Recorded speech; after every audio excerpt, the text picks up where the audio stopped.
ఎన్నికల్లో చూసుకుందాం. ఈవీఎంలు లేకుండా దొంగ ఈవీఎంలను మ్యానిపులేషన్ లేకుండా ప్రజల ఓట్లతో రమ్మని చెప్పండి, అప్పుడు తెలుస్తుంది.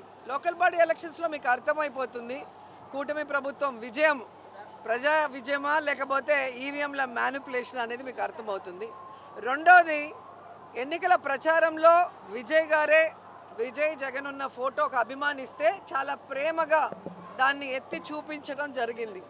ఒక ముఖ్యమంత్రి క్యాండిడేటు పక్క రాష్ట్రంలో ఉన్న మాజీ ముఖ్యమంత్రి ఫోటో పట్టుకోవాల్సిన అవసరం లేదు. అయినా పట్టుకున్నారంటే అర్థం ఏంటి? జగనన్న లాంటి నాయకత్వం నేను ఇస్తాను అని ఆయన చెప్పకనే చెప్పాడు. ఎందుకంటే విజయ్ గారి డ్రెస్సింగ్ చూస్తే జగనన్న గారి లాగే కాకి ప్యాంటు కాకి షర్ట్. ఇంతవరకు ఎవరు కూడా ఏ ముఖ్యమంత్రి క్యాండిడేట్ అలా వేసింది లేదు. ప్రజలకి దగ్గరగా సాధారణ వ్యక్తిలాగా వాళ్ళు ఎప్పుడూ ఉంటారు. సో ప్రతిదీ కూడా మీరు చూస్తే మాట కానీ ప్రజలకు ఇచ్చిన వాగ్దానాలు కానీ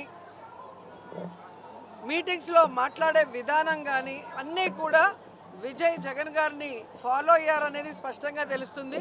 ఎప్పుడైతే విజయ్ ఆ ఫోటో చూపించాడో అప్పుడే ఆయన కూడా జగన్ గారిని గౌరవిస్తున్నారన్న సంగతి తెలుస్తుంది.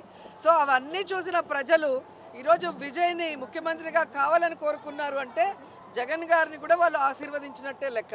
ఎందుకంటే దేశంలో ఏ రాష్ట్రంలో ఏ ముఖ్యమంత్రి కూడా 5 సంవత్సరాలలో తను ఇచ్చిన వాగ్దానాన్ని 99% పూర్తి చేసిన దాఖలాలు వేరే ఏ రాష్ట్రాల్లో లేదు. ఒక్క జగన్ గారే చేశారు. కోవిడ్ సమయంలో కూడా రాష్ట్రానికి ఇన్కమ్ లేకపోయినా కూడా అందరికీ జీతాలు సక్రమంగా ఇచ్చారు. ప్రజలందరికీ వైద్యాన్ని ఫ్రీగా అందించారు. అలాగే ప్రజల్ని కాపాడుకున్న విధానం కూడా అందరూ చూశారు. ఏదో మాట్లాడాలని సత్యప్రసాద్ మాట్లాడితే అది సరికాదు. గుడికి వస్తే దర్శనం చేసుకొని వెళ్ళు. ఏదో అబద్ధాలను ఇక్కడ చెప్తే ఎవడు నమ్మే పరిస్థితి లేదు. ఈరోజు గ్రామాల్లో కానీ వార్డులకు వెళ్ళే ధైర్యం మాకుంది. ఎందుకంటే మేము మంచి చేసాం. ఈరోజు మీకు వెళ్ళే ధైర్యం ఉందా? ఒక కొత్త పెన్షన్ ఇవ్వలేరు, ఒక కొత్త ఇల్లు ఇవ్వలేరు. మేము కట్టిన ఇళ్ళకి పూర్తి అయిన వాటికి రంగులు వేసుకొని ఈరోజు ఓపెనింగ్ చేసుకోవడం కాదు. మీరు ఏ కార్యక్రమం చేసినా జగన్ గారు ఫినిష్ చేయాల్సిన వాటిని ఒక 5% చేసుకొని మీరు చేస్తున్నారు తప్ప మీకు కావాల్సిన లేదా మీరు ప్రామిస్ చేసిన ఏ ఒక్క కార్యక్రమాన్ని సక్రమంగా చేశారని అడుగుతున్నారు.